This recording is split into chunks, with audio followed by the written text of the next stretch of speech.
ಕೋಲಾರ ಜಿಲ್ಲೆಯ ಶ್ರೀನಿವಾಸಪುರ ತಾಲೂಕಿನಲ್ಲಿ ಇಂದು ಕರ್ನಾಟಕ ರಾಷ್ಟ್ರ ಸಮಿತಿ ಪಕ್ಷದ ವತಿಯಿಂದ ವಾಣಿಜ್ಯ ಗ್ಯಾಸ್ ಸಿಲಿಂಡರ್ ಹಾಗೂ ವಿದ್ಯುತ್ ದರ ಏರಿಕೆ ವಿರೋಧಿಸಿ ಪ್ರತಿಭಟನೆ ನಡೆಸಲಾಯಿತು. ಪಟ್ಟಣದ ಇಂದಿರಾ ಭವನ್ ಸರ್ಕಲ್ನಲ್ಲಿ ನಡೆದ ಈ ಪ್ರತಿಭಟನೆಯ ಮುನ್ನ ತಾಲೂಕು ಕಚೇರಿ ಮುಂಭಾಗದ ಡಾಕ್ಟರ್ ಬಾಬಾ ಸಾಹೇಬ್ ಬಿಆರ್ ಅಂಬೇಡ್ಕರ್ ಅವರ ಪುತ್ಥಳಿಗೆ ಮಾಲಾರ್ಪಣೆ ಮಾಡಿ ನಂತರ ಪ್ರತಿಭಟನೆಗೆ ಚಾಲನೆ ನೀಡಲಾಯಿತು. ಈ ವೇಳೆ ಪಕ್ಷದ ರಾಜ್ಯ ಕಾರ್ಯದರ್ಶಿ ಇಂದಿರಾ ಮಾತನಾಡಿ, ವಾಣಿಜ್ಯ ಸಿಲಿಂಡರ್ ದರ ಏರಿಕೆಯಿಂದ ಹೋಟೆಲ್ಗಳು, ಸಣ್ಣ ವ್ಯಾಪಾರಿಗಳು ಹಾಗೂ ಆಟೋ ಚಾಲಕರು ತೀವ್ರ ಸಂಕಷ್ಟ ಅನುಭವಿಸುತ್ತಿದ್ದು, ಅವರ ಜೀವನೋಪಾಯ ಕಷ್ಟಕರವಾಗಿದೆ ಎಂದು ಹೇಳಿದರು. ಸಿಲಿಂಡರ್ ದರ ಏರಿಕೆಯ ಪರಿಣಾಮವಾಗಿ ಹೋಟೆಲ್ಗಳಲ್ಲಿ ಆಹಾರದ ಬೆಲೆಗಳು ಏರಿಕೆಯಾಗುತ್ತಿದ್ದು, ಸಾಮಾನ್ಯ ಜನರ ಮೇಲೆ ನೇರ ಹೊರೆ ಬೀಳುತ್ತಿದೆ ಎಂದು ಅವರು ಆತಂಕ ವ್ಯಕ್ತಪಡಿಸಿದರು. ಜೊತೆಗೆ ರಾಜ್ಯ ಸರ್ಕಾರದ ವಿದ್ಯುತ್ ಬಿಲ್ ಹೆಚ್ಚಳವನ್ನ ಖಂಡಿಸಿದ ಅವರು, ಉಚಿತ ಯೋಜನೆಗಳ ಹೆಸರಿನಲ್ಲಿ ನಂತರ ದರ ಹೆಚ್ಚಿಸುವುದು ಜನರಿಗೆ ಅನ್ಯಾಯವಾಗುತ್ತಿದೆ ಎಂದು ಆರೋಪಿಸಿದರು. ಈಗಾಗಲೇ ಹೆಚ್ಚುತ್ತಿರುವ ಜೀವನದ ವೆಚ್ಚಗಳ ನಡುವೆ ಈ ದರ ಏರಿಕೆ ಜನರ ದೈನಂದಿನ ಜೀವನವನ್ನ ಇನ್ನಷ್ಟು ಸಂಕಷ್ಟಕರವಾಗಿಸಿದೆ ಎಂದು ಪ್ರತಿಭಟನಾಕಾರರು ತಿಳಿಸಿದರು. ಆದ್ದರಿಂದ ಗ್ಯಾಸ್ ಸಿಲಿಂಡರ್ ಮತ್ತು ವಿದ್ಯುತ್ ದರ ಏರಿಕೆಯನ್ನ ತಕ್ಷಣವೇ ಹಿಂತೆಗೆದುಕೊಳ್ಳುವಂತೆ ಸರ್ಕಾರವನ್ನ ಒತ್ತಾಯಿಸಿ ಸಂಬಂಧಿತ ಅಧಿಕಾರಿಗಳಿಗೆ ಮನವಿ ಪತ್ರ ಸಲ್ಲಿಸಲಾಯಿತು. ಕರ್ನಾಟಕ ರಾಷ್ಟ್ರ ಸಮಿತಿ ಪಕ್ಷಕ್ಕೆ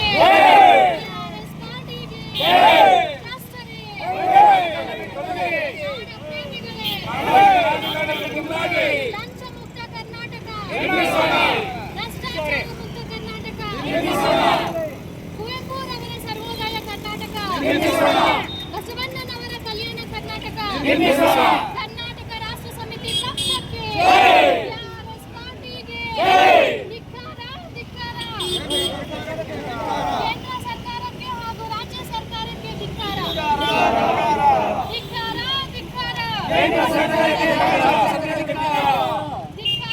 ಧಿಕ್ಕಾರ. ವಾಣಿಜ್ಯ ಸಿಲಿಂಡರ್ ದರ ಹೆಚ್ಚಳಿಕೆ ಮಾಡಿರ್ತಕ್ಕಂತಹ ಕೇಂದ್ರ ಸರ್ಕಾರಕ್ಕೆ ವಾಣಿಜ್ಯ ಸಿಲಿಂಡರ್ ದರ ಏರಿಕೆ ಮಾಡಿರುವಂತಹ ಕೇಂದ್ರ ಸರ್ಕಾರಕ್ಕೆ ಹೇಳಿ ಧಿಕ್ಕಾರ, ಕರೆಂಟ್ ಬಿಲ್ ದರ ಏರಿಕೆ ಮಾಡಿರುವಂತಹ ರಾಜ್ಯ ಸರ್ಕಾರಕ್ಕೆ ಹೇಳಿ ಧಿಕ್ಕಾರ,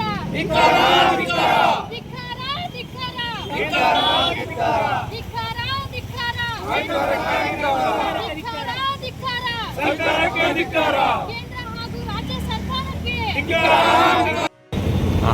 ನಮಸ್ಕಾರ, ನನ್ನ ಹೆಸರು ಇಂದಿರಾ, ಕೆಆರ್ಎಸ್ ಪಕ್ಷದ ರಾಜ್ಯ ಕಾರ್ಯದರ್ಶಿ ಹಾಗೂ ಶ್ರೀನಿವಾಸಪುರ ವಿಧಾನಸಭಾ ಕ್ಷೇತ್ರಕ್ಕೆ 2028ಕ್ಕೆ MLA ಅಭ್ಯರ್ಥಿಯಾಗಿ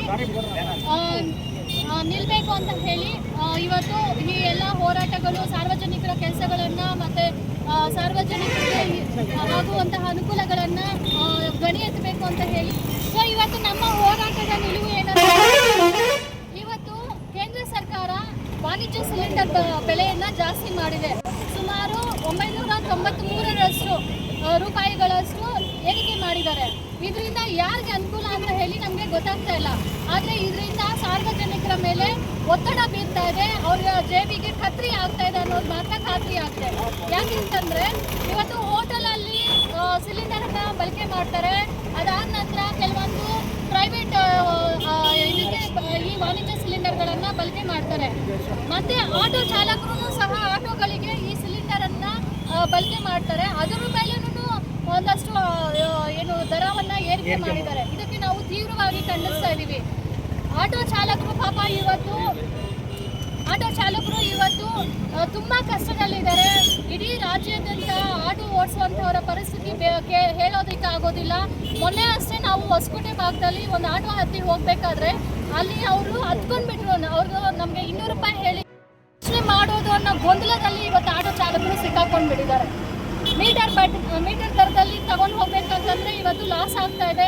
ಎಲ್ಲಂದ್ರೆ ಅಲ್ಲಿ ಈ ಪೊಲೀಸ್ ಅವರು ಅವರನ್ನು ಹಿಡ್ಕೊಳ್ಳುವಂತಹ ಪರಿಸ್ಥಿತಿ, ಅವ್ರಿಗೆ ಫೈನ್ ಕಟ್ಟುವಂತಹದ್ದು ಇದೆಲ್ಲಾನು ಮಾಡಬೇಕು ಅಂತ ಹೋಟೆಲ್ಗೆ ಹೋದರೆ ಅಲ್ಲಿ 50 ರೂಪಾಯಿ ಇದ್ದರೆ ಇವತ್ತಿಗೆ 70 ರೂಪಾಯಿ 80 ರೂಪಾಯಿ ಒಂದು ಊಟದ ಬೆಲೆ ಆಗಿದೆ ಅಂತಂದರೆ ಜನ ಜನರು ಎಲ್ಲಿಗೆ ಹೋಗ್ಬೇಕು ಅಂತ.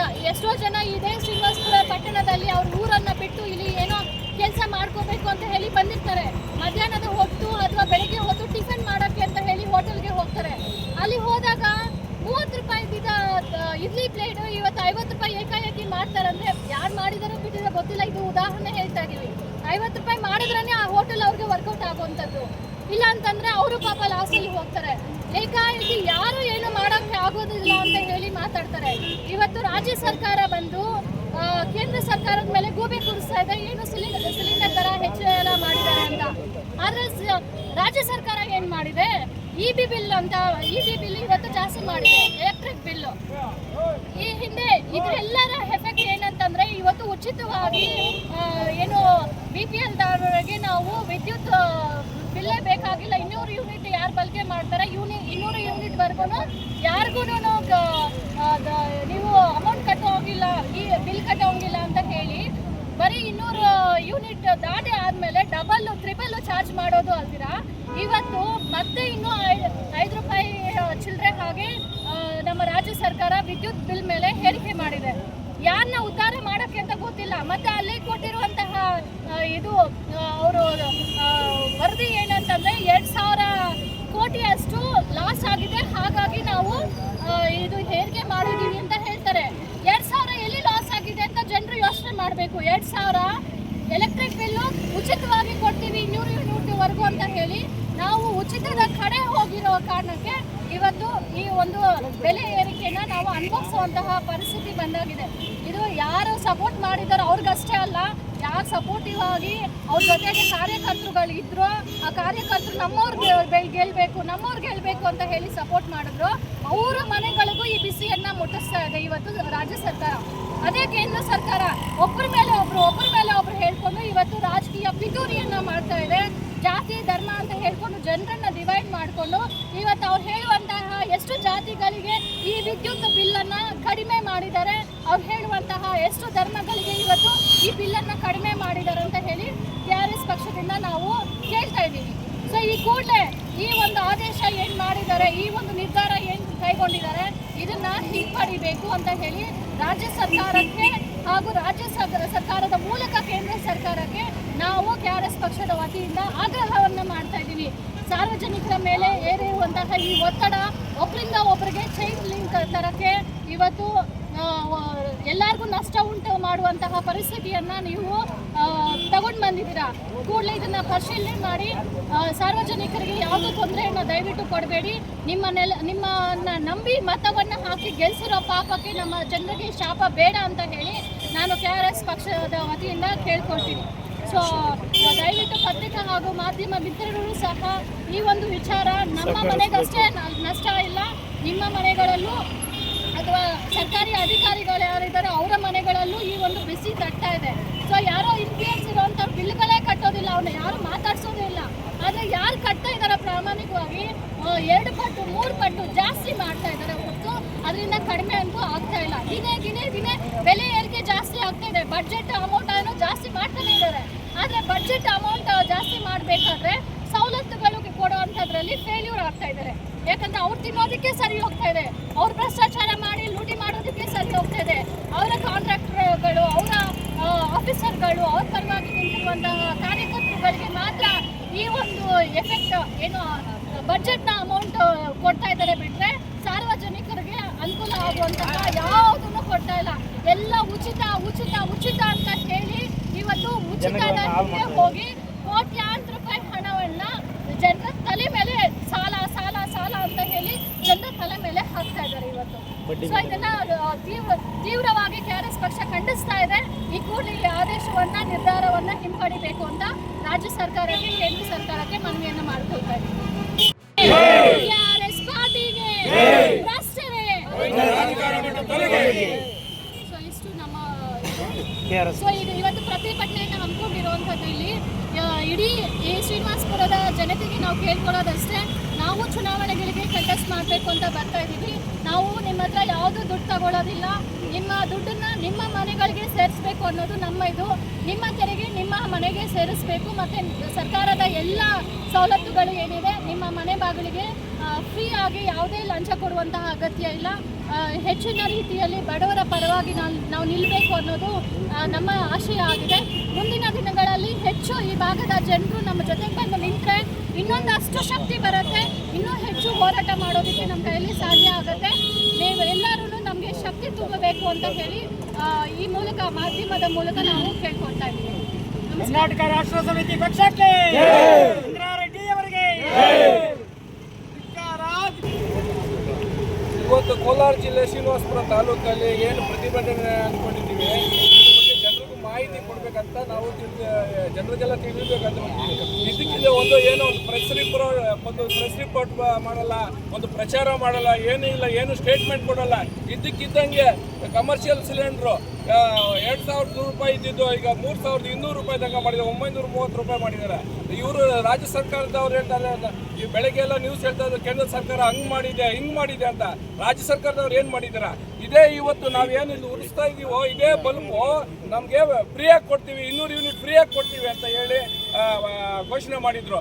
ಇವತ್ತು 200 ಯೂನಿಟ್ ಫ್ರೀಯಾಗಿ ಕೊಟ್ಟು ಈ ₹3.20, ₹3.50 ಯೂನಿಟ್ 7 ರೂಪಾಯಿ ಎತ್ಕೊಂಡು ಹೋಗಿದ್ದಾರೆ. ಇವತ್ತು ಮಧ್ಯರಾತ್ರಿಯಲ್ಲಿ ಜಾರಿಗೆ ಮಾಡಿದ್ದಾರೆ, 52 ಪೈಸೆ ಪ್ರತಿ ಯೂನಿಟ್ಗೆ ಜಾಸ್ತಿ ಮಾಡಿದ್ದೀವಿ. ಏನಂದರೆ ಇನ್ನು ಇಲ್ಲ 52 ಪೈಸೆ ಯೂನಿಟ್ಗೆ ಜಾಸ್ತಿ ಮಾಡಿದ್ದಾರೆ ಅಂತ ಹೇಳಿದ್ದಾರೆ.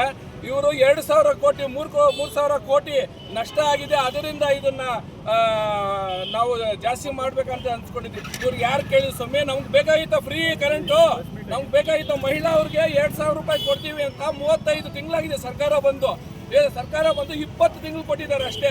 ಒಬ್ಬರಿಗೆ 10 ತಿಂಗಳು ಬ್ಯಾಲೆನ್ಸ್ 20,000 ರೂಪಾಯಿ ಬ್ಯಾಲೆನ್ಸ್, ಒಬ್ಬ ಮಹಿಳೆಯವ್ರಿಗೆ 20,000 ರೂಪಾಯಿ ಬ್ಯಾಲೆನ್ಸ್ ಉಳಿಸ್ಕೊಂಡಿದ್ದಾರೆ ಅವರು. 1 ಕೋಟಿ 1.5 ಕೋಟಿ ಮಹಿಳೆಯರು ಇದ್ದಾರೆ, ಅವ್ರು 1 ಕೋಟಿ ಒಬ್ಬರಿಗೆ 20,000 ಎಷ್ಟು ಕೋಟಿ ಆಯಿತು? ಫ್ರೀಯಾಗಿ ಕೊಡ್ತೀವಿ ಬಸ್ ಫ್ರೀಯಾಗಿ ಕೊಡ್ತೀವಿ ಅಂತ ಹೇಳ್ತಾರೆ. ಹೆಣ್ಣು ಮಕ್ಳು ಇರೋ ಜಾಗದಲ್ಲಿ ಬಸ್ಸುಗಳು ನಿಲ್ಲಿಸಲ್ಲ. 100 ಬಸ್ಸು 120 ಬಸ್ಸು ಡಿಪೋಗಳಲ್ಲಿತ್ತು, ಅದರಲ್ಲಿ ರಿಟೈರ್ಡ್ ಆದವ್ರಿಗೆ ತಗೊಂತಾ ಇಲ್ಲ. 120 ಬಸ್ಗೆ ಇವತ್ತು 50 ಬಸ್ಸು 60 ಬಸ್ಸು ಬಂದಿದೆ. 1 ಗಂಟೆಗೆ 2 ಬಸ್ ಹೋಗ್ತಾರೆ ಜಾಗದಲ್ಲಿ, 3 ಅವರ್ಗೆ 4 ಅವರ್ಗೆ 1 ಬಸ್ ಬರ್ತಾ ಇದೆ. ಏನು ಉದ್ದೇಶ ಏನಂದ್ರೆ ಇವರು ಡೀಸೆಲ್ ಆಗಬೇಕು, ಇವು ಡ್ರೈವರ್ಗೂ ಕಂಡಕ್ಟರ್ ಪೇಮೆಂಟ್ ಕೊಡಬೇಕು, ಅದಕ್ಕೆ ನಾವು ಕೈಯಿಂದ ಕೊಡಬೇಕು. ಸರ್ಕಾರದಲ್ಲಿ ದುಡ್ಡಿಲ್ಲ, ಪುಕ್ಸಾಟಿ ಕೊಟ್ಟಿದ್ದೀರಲ್ಲ, ಅದರಿಂದ ಈ ಒತ್ತಡ ಎಲ್ಲ ನಮ್ಮ ಮೇಲೇನೆ ಆಗ್ತಾ ಇದ್ದಾರೆ. ಈ ಸರ್ಕಾರಕ್ಕೆ ಕೇಂದ್ರ ಸರ್ಕಾರ ಅವರು ರಾಜ್ಯ ಸರ್ಕಾರ ಕೇಳ್ತಾ ಇದ್ದಾರೆ, ರಾಜ್ಯ ಸರ್ಕಾರದವರು ಕೇಂದ್ರ ಸರ್ಕಾರ ಕೇಳ್ತಾ ಇದ್ದಾರೆ. ಇಂಥ ಸರ್ಕಾರಗಳು ನಮ್ಗೆ ಬೇಕಾ ಅಂತ ನಾನು ಕೇಳ್ತಾ ಇದ್ದೀನಿ. ಇವತ್ತು ಈ JCB ಪಾರ್ಟಿಗಳು ಏನಿದೆ, ಇವತ್ತು ಇವ್ರನ್ನೆಲ್ಲ ತೊಲಗಿಸೋವರೆಗೂ ನಾವು ಪ್ರಾಮಾಣಿಕ ರಾಜಕಾರಣ ಮಾಡಬೇಕು ಮುಂದೆ ಬಂದಿದ್ದೀವಿ. ಇವ್ರನ್ನೆಲ್ಲ ತೊಲಗಿಸೋವರೆಗೂ ನಮಗೆಲ್ಲ ಅನುಕೂಲಗಳು ಸಿಗಲ್ಲ. ನಾವು ಭ್ರಷ್ಟಾಚಾರಗಳು ಯಾವತ್ತೂ ನಿಲ್ಲಿಸೋವರೆಗೂ ನಮಗೆಲ್ಲ ಅನುಕೂಲ ಏನು ಭ್ರಷ್ಟಾಚಾರಗಳೆಲ್ಲ ನಿಲ್ಲಿಸೋವರೆಗೂ ನಾವು ಇಂಥ ರಾಜಕಾರಣಗಳು ನಮ್ಗೆ ಬೇಕಾ? ಕುಟುಂಬ ರಾಜಕಾರಣಗಳು, ಅಪ್ಪಯಿಂದ ಮೊಮ್ಮಗ, ತಾತದಿಂದ ಇದು ಸ್ಟಾರ್ಟ್ ಮಾಡಿದ್ರೆ ತಾತದಿಂದ ಮಗ, ಮೊಮ್ಮಗ, ಸೊಸೆ, ಅವ್ರಿಗೆ ಬೇಕು, ಬೇರೆಯವ್ರು ಯಾರಿಗೂ ಬೇಕಾಗಿಲ್ವಾ? ಇವತ್ತು 50% ಏನು ಮೀಸಲಾತಿ ಅಂತ ಬಂದಿದೆ, ಎಲ್ಲಿ ಕೊಡ್ತಾ ಇದ್ದಾರೆ ನಮ್ಗೆ 50% ಮೀಸಲಾತಿ? ಜಾತಿ ರಾಜಕಾರಣ ಮಾಡ್ತಾ ಇದ್ದಾರೆ. ಇವತ್ತು ಅಷ್ಟೇ ಹೊತ್ತು ದುಡ್ಡಿರೋರೇ ಮೀರಿ ಐಷಾರಾಮಿಗಳು ಬದುಕ್ತಾ ಇದ್ದಾರೆ, ನಾರ್ಮಲ್ ಜನ ಯಾರೂ ಬದುಕ್ತಾ ಇಲ್ಲ. ಇವತ್ತು ಯಾವುದೇ ಒಂದು ಪ್ರಶ್ನೆ ಕೇಳಬೇಕಂದ್ರೆ KRS ಪಕ್ಷದವ್ರು ಬಿಟ್ಟರೆ ಬೇರೆ ಯಾರು ಕೇಳ್ತಾ ಇಲ್ಲ. ಯಾವುದೇ ಕೆಲಸ ಆಗಬೇಕಂದ್ರೆ KRS ಪಾರ್ಟಿಯವರು ಹೋದ್ರೆ ನಮ್ಮ ಟಿ ಶರ್ಟ್ ಹಾಕೊಂಡ್ರೆ ಏನೋ ಒಂದು ಕೆಲಸ ಮಾಡ್ತಾರೆ, ID ಕಾರ್ಡ್ ಹಾಕೊಳ್ತಾರೆ. ಅವತ್ತು ಒಂದು ದಿನಕ್ಕೆ ಮಾತ್ರ ಇದು. ಎಲ್ಲ ಸರ್ಕಾರಕ್ಕೆ ಗಮನಕ್ಕೆ ತಂದಿದ್ದೀವಿ, ಕೇಂದ್ರ ಸರ್ಕಾರಕ್ಕೆ ಇರ್ಬೋದು, ರಾಜ್ಯ ಸರ್ಕಾರ ಗಮನಕ್ಕೆ ತಂದಿರ್ಬೋದು. ಪ್ರಾಮಾಣಿಕವಾಗಿ ರಾಜಕಾರಣ ಮಾಡಿ ಭ್ರಷ್ಟಾಚಾರ ಎಲ್ಲ ತೊಲಗಿಸೋಣ ಅಂತೇಳಿ ಈ ನಿರ್ಧಾರ. ಇವತ್ತು ದಿನಗಳಲ್ಲಿ ನಾವು ಇವತ್ತು ಪಡ್ತಾ ಇರೋ ಕಷ್ಟಗಳು ಇವತ್ತು ನೋಡಿ, ಎಲ್ಲಿಂದ ಪಕ್ಕದಲ್ಲಿ 200 ಇಲ್ಲಿ ಒಂದು 20 ಕಿಲೋಮೀಟರ್ ದೂರ, ಈ ಕಡೆ ಒಂದು 20 ಕಿಲೋಮೀಟರ್ ದೂರದಲ್ಲಿ ನೀರು ಹರಿತಾ ಇದೆ. ನಮ್ಮ ಕೋಲಾರ ಮತ್ತು ಚಿಕ್ಕಬಳ್ಳಾಪುರಕ್ಕೆ, ಬೆಂಗಳೂರು ಗ್ರಾಮಾಂತರಕ್ಕೆ ನೀರು ಹರಿತಿಲ್ಲ. ಕೊಳಚೆ ನೀರು ಬಿಟ್ಟಿದ್ದಾರೆ ನಮಗೆ. ಕೊಳಚೆ ನೀರು ಬಿಟ್ಟು ನೀವು ಕುಡಿಸಿ ಸಾಯಿರಿ, ಹಾಸ್ಪಿಟಲ್ಲು ಕೋಲಾರ್ಗೆ ನಮಗೆ ಮೆಡಿಕಲ್ ಕಾಲೇಜ್ ಕೊಡ್ತೀವಿ ಅಂತ ಹೇಳಿದ್ದಾರೆ. ನೀವು ಕೊಳಚೆ ನೀರು ಕೊಟ್ಟು ಆರೋಗ್ಯಲೆಲ್ಲ ನಾವು ಕೆಡಿಸ್ಕೊಂಡ್ಮೇಲೆ ಹಾಸ್ಪಿಟಲ್ ನಾವು ಹೋಗಿ ಅಡ್ಮಿಟ್ಗಳಾಗಿ ಸಾಯ್ಬೇಕು. ನೀವು ಹಾಸ್ಪಿಟ್ಲ್ ಕೊಡಿ, ಸಂತೋಷ. ನಮಗೆ ಸ್ವಚ್ಛವಾಗಿರೋ ನೀರು ಕೊಡಿ, ಫಸ್ಟು ಸ್ವಚ್ಛವಾಗಿ ನೀರು ಕೊಡಿ ಅಂತ ನಾವು ಶಾಶ್ವತ ನೀರಾವರಿ ಬೇಕು ಅಂದ್ಬಿಟ್ಟು ಒಂದು 5-6 ವರ್ಷದಿಂದ ಸತತವಾಗಿ ಹೋರಾಡ್ತಾ ಇದ್ದೀವಿ. ದಯವಿಟ್ಟು ಎಲ್ಲರೂ ಸಪೋರ್ಟ್ ಮಾಡಿ, ಎಲ್ಲರೂ ಜನರಿಗೆ ರೈತರಿಗೆ ಸಪೋರ್ಟ್ ಮಾಡೋಣ. ಒಳ್ಳೆ ನೀರು ಕೊಡಿ ನಮಗೆ. ಮೆಡಿಕಲ್ ಕಾಲೇಜ್ ಬೇಕು ಬೇಡ ಅಂತಿಲ್ಲ, ನೀವು ಆರೋಗ್ಯನೆಲ್ಲ ಕೆಡ್ಸೋಕ್ಕೆ ಕೊಳಚೆ ನೀರು ಕೊಟ್ಟಿದ್ದೀರಾ. 3ನೇ ಹಂತ ಶುದ್ಧೀಕರಣ ಮಾಡ್ತಾ ಇಲ್ಲ, ಅದಕ್ಕೆ ಬೇಕು ಅಷ್ಟು ಕೋಟಿ, 800 ಕೋಟಿ ಬೇಕು, 900 ಕೋಟಿ ಅಂತ ಬೇಕು ಅಂತ ಹೇಳ್ತಾ ಇದ್ದೀರಲ್ಲ, ಅದನ್ನ ಏನಕ್ಕೆ ಬಿಡ್ಬೇಕು? ನೀವು ನಿಮ್ಮ ಕೈಯಲ್ಲಿ ಆಗ್ತಾ ಇಲ್ಲ, ಮಾಡಕ್ಕೆ ಹೋಗ್ಬಾರ್ದಾಗಿತ್ತು. ಆ ಕೊಳಚೆ ನೀರು ಕೊಟ್ಟು ನೀವು ಮೆಡಿಕಲ್ ಕಾಲೇಜು ಕೊಡ್ತಾ ಇದ್ದೀರಾ. ಸಂತೋಷ ಮೆಡಿಕಲ್ ಕಾಲೇಜು ಒಳ್ಳೆ ನೀರು ಕೊಡಿ. ಈ ಕಡೆ ಕುಪ್ಪಂ ಕಡೆ ಹೋದ್ರೆ ಒಳ್ಳೆ ನೀರು 750 ಕಿಲೋಮೀಟರ್ ಎತ್ಕೊಬಂದು ಕೃಷ್ಣಾ ನದಿ ನೀರು ಕೊಟ್ಟಿದ್ದಾರೆ. ಈ ಕಡೆ ಮೇಕೆದಾಟು ಪಕ್ಕದಲ್ಲಿ ಇರೋದು, ನಾವು ಬೆಂಗಳೂರು ಪಕ್ಕದಲ್ಲಿ ಇರೋದು. ಈ ಕಡೆ ನೀರು ನಮ್ಮ ಸುತ್ತು 3 ಜಿಲ್ಲೆಗಳು ಸುತ್ತು ನೀರು ಹರಿತಾ ಇದೆ. ಅದೇ ನಮ್ಮ ಜಿಲ್ಲೆಗೆ ನಮ್ಮ ಕಡೆ ಬರ್ತಾ ಇಲ್ಲ. ಬರೀ ರಾಜಕಾರಣ ಸುಳ್ಳು ಹೇಳ್ತಾ ಬರ್ತಾ ಇದ್ದಾರೆ. ಅವತ್ತು ಪ್ರಾಮಾಣಿಕವಾಗಿ ರಾಜಕಾರಣ ಮಾಡಿ ಒಳ್ಳೇದು ಮಾಡಿ ಕೋಟ್ಯಾಂತರ ರೂಪಾಯಿ ಲೂಟಿ ಮಾಡ್ತಾ ಇದ್ದೀರಾ. ಅವತ್ತು ರಾಜ್ಯದ ಜನರಿಗೆ ಏನು ಸಿಗ್ತಾ ಇಲ್ಲ. ದಯವಿಟ್ಟು ನಾವು ಕೇಳ್ಕೊಳ್ಳೋದಷ್ಟೇ, ಜನರ ಸಮಸ್ಯೆ ಬಗೆಹರಿಸಿ. ಫಸ್ಟು ಜನರಿಗೆ ಏನು ಅನುಕೂಲ ಬೇಕೋ ಮಾಡಿಕೊಡಿ. ನಿಮಗೆ ಒಳ್ಳೆ ರಾಜಕಾರಣ ಮಾಡಬೇಕಂದ್ರೆ ಪ್ರಾಮಾಣಿಕ ರಾಜಕಾರಣ ಬೇಕು. ನೀವೇ ತಿಳ್ಕೊಳ್ಳಿ, ಮುಂದೆ ಯಾರಿಗೆ ಓಟ್ ಹಾಕಬೇಕು ಅಂತ ನೀವೇ ತಿಳ್ಕೊಳ್ಳಿ. 500 ರೂಪಾಯಿ ನಾವು 5 ವರ್ಷಕ್ಕೆ 500,000 ಒಂದು ಹೆಂಡಾಗೆ ಒಂದು ಸಾರಿ ಬ್ಯಾಗೆಟ್ಗೆ ಮನೆ ಹಾಕ್ಬೇಡಿ ಯಾರು. ದಯವಿಟ್ಟು ಕೇಳ್ತಾ ಇದ್ದೀವಿ, ಪ್ರಾಮಾಣಿಕ ರಾಜಕಾರಣ. ಯಾವತ್ತು ನಾವು 500 ರೂಪಾಯಿ ತಗೋತೀವೋ ನಾವು ಗುಲಾಮರಾಗ್ಬಿಡ್ತೀವಿ ಅವ್ರ ಮುಂದ್ಗಡೆ. ದಯವಿಟ್ಟು ಪ್ರಾಮಾಣಿಕವಾಗಿರೋ ರಾಜಕಾರಣ ಮಾಡಿ. ಈಗಿರೋ ಮಕ್ಕಳಿಗೆ ತಿಳಿಸಿ, ನೀವು ನಮಗೆ ಸಿಗದೇ ಇರೋದೆಲ್ಲ ನಮ್ಮ ಮಕ್ಕಳಿಗಾದ್ರೂ ಸಿಗಲಿ, ಆರೋಗ್ಯಗಳು ಸಿಗಲಿ. ಪ್ರತಿಯೊಂದು ಮನೆಯಲ್ಲಿ ಇವತ್ತು ಆರೋಗ್ಯ ಸಿಕ್ಕೋಗ್ಬಿಟ್ಟಿದೆ. ದಯವಿಟ್ಟು ಜನರು ತಿಳ್ಕೊಂಡು ಮುಂದಿನ ಒಳ್ಳೆ ರಾಜಕಾರಣ ಮಾಡೋಣ. ಒಳ್ಳೆ ಯಾರು ಅಭ್ಯರ್ಥಿ ಅಂತ ನೀವೇ ಆಯ್ಕೆ ಮಾಡಿಬಿಟ್ಟು ನಿಮ್ಮ ಮನಸ್ಸಲ್ಲೇ ಇಂಥವ್ರು ಒಳ್ಳೆಯವರು ಇಂಥವ್ರು ಕೆಟ್ಟದ್ದು ಯಾರಿಗೆ ದುಡ್ಡು ಕೊಡ್ತಾ ಇದ್ರು ದುಡ್ಡು ತಗೊಳ್ಳಿ, ನಮ್ಮ ದುಡ್ಡೇ ನಮ್ಗೆ ಕೊಡ್ತಾ ಇದ್ದಾರೆ ಅಂತ ತಗೊಳ್ಳಿ. ಬಟ್ ಪ್ರಾಮಾಣಿಕವಾಗಿರೋ ರಾಜಕಾರಣಕ್ಕೆ ಓಟ್ ಹಾಕಿ ದಯವಿಟ್ಟು. ನಮಸ್ಕಾರ. ಕಮರ್ಷಿಯಲ್ ವೆಹಿಕಲ್ಸ್ನಲ್ಲಿ ಹಾಗೆ ಎಲೆಕ್ಟ್ರಿಕ್ ವೆಹಿಕಲ್ಸ್ನಲ್ಲಿ ದರ ಜಾಸ್ತಿ ಮಾಡಿ, ಸೊ ಒಬ್ಬರ ಮೇಲೆ ಒಬ್ಬರು ಹೇಳ್ಕೊಂಡು ಜನರು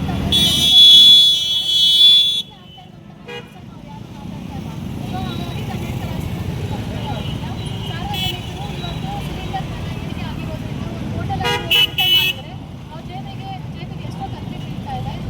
50 ರೂಪಾಯಿ ಉದಾಹರಣೆಗೆ 50 ರೂಪಾಯಿ ಒಂದು ಇಡ್ಲಿ ಪ್ಲೇಟ್ ಸಿಗುತ್ತಂತಂದರೆ ಇವತ್ತಿಗೆ 60 ಅಥವಾ 70ಗೆ ಜಾಸ್ತಿ ಮಾಡಿರ್ತಾರೆ. ಸೊ ಅದು ಅಗೇನ್ ಗ್ರಾಹಕರ ಮೇಲೇ ಹೊರೆ ಬೀಳ್ತಾ ಇದೆ, ಟ್ಯಾಕ್ಸ್ ಪೇಯರ್ಸ್ ಮೇಲೇ ಹೊರೆ ಬೀಳ್ತಾ ಇದೆ. ಅದು ಸರ್ಕಾರಗಳಿಗೆ ಅರ್ಥ ಆಗ್ತಾ ಇಲ್ಲ. ಸೊ ಇದನ್ನು ನಾವು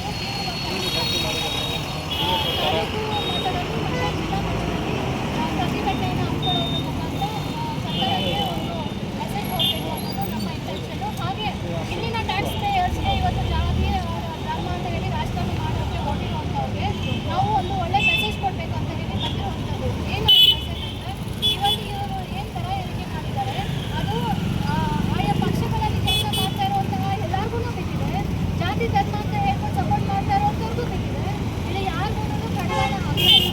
ಸೊ ಇದರ ಮುಖಾಂತರ ತಹಸೀಲ್ದಾರ್ ಅವರಿಗೆ ಮನವಿ ಕೊಟ್ಟು ಮತ್ತೆ ಮುಂದೆ ನಾವು ಡಿ ಸಿ ಆಫೀಸ್ಗೆ ಹೋಗಿ ಅನುಮತಿ ಕೊಡ್ತಾ ಇದ್ವಿ. ನಿಮ್ಮ ಮೂಲಕ ದಯವಿಟ್ಟು ತಹಸೀಲ್ದಾರ್ ಅವರಿಗೆ ಹೇಳಿ ಡಿ ಸಿ ಅವ್ರಿಗೆ ಇದ್ರ ಬಗ್ಗೆ ಗಮನ ತಂದು ಡಿ ಸಿ ಮುಖಾಂತರ ಸರ್ಕಾರಕ್ಕೆ ನಮ್ಮ ಕನ್ಸಿಡರೇಷನ್ ವಿದ್ಯುತ್ ಬಿಲ್ ಏರಿಕೆ ಕುರಿತು ಆದೇಶ ಹಿಂಪಡೆಯುವಂತೆ ಕರ್ನಾಟಕ ರಾಷ್ಟ್ರ ಸಮಿತಿ ಪಕ್ಷ ಆಗ್ರಹ ಮನವಿ.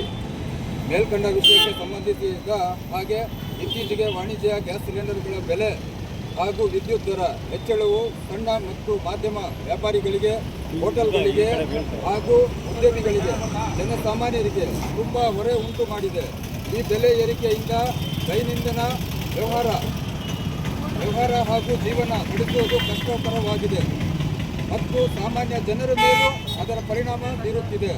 ಹೋಟೆಲ್ಗಳು ಮತ್ತು ಇತರ ಆಹಾರ ಸಂಬಂಧಿತ ವ್ಯಾಪಾರಿಗಳು ಹಾಗೂ ಸಾರ್ವಜನಿಕ ಜೀವನದಲ್ಲಿ ಈಗಾಗಲೇ ವಿವಿಧ ವೆಚ್ಚಗಳ ಏರಿಕೆಯಿಂದ ಸಂಕಷ್ಟ ಉಂಟಾಗಿದೆ. ಇಂತಹ ಸಂದರ್ಭದಲ್ಲಿ ಗ್ಯಾಸ್ ಸಿಲಿಂಡರ್ ದರವನ್ನು ಹಾಗೂ ವಿದ್ಯುತ್ ದರವನ್ನು ಹೆಚ್ಚಿಸುವುದು ಆರ್ಥಿಕ ಒತ್ತಡವನ್ನು ಇನ್ನಷ್ಟು ಹೆಚ್ಚಿಸುತ್ತದೆ. ಇದರಿಂದ ಆಹಾರದ ಬೆಲೆಗಳು ಏರಿಕೆಯಾಗುವ ಸಾಧ್ಯತೆ ಇದೆ.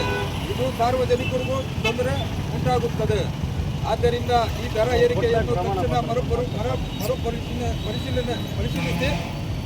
ಮರುಪರಿಶೀಲಿಸಿ ಗ್ಯಾಸ್ ಸಿಲಿಂಡರ್ಗಳ ಬೆಲೆಯ ಹೆಚ್ಚಳವನ್ನು ಹಾಗೂ ವಿದ್ಯುತ್ ದರವನ್ನು ಹಿಂತೆಗೆದುಕೊಳ್ಳಬೇಕೆಂದು ಆಗ್ರಹಿಸುತ್ತಿದ್ದೇವೆ.